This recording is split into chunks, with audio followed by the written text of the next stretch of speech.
culture is a very big deal. Particularly if you come to the acquisition with a strong opinion about how the company is supposed to be run.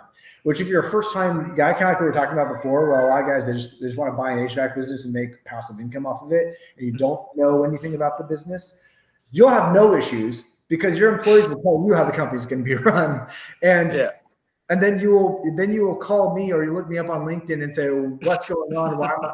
This company that I bought was making money last year. Now it's bleeding money like crazy. It's like, yeah, it's because your employees are running your company into the ground because you don't know. Yes. Yeah. Correct. You're absolutely right.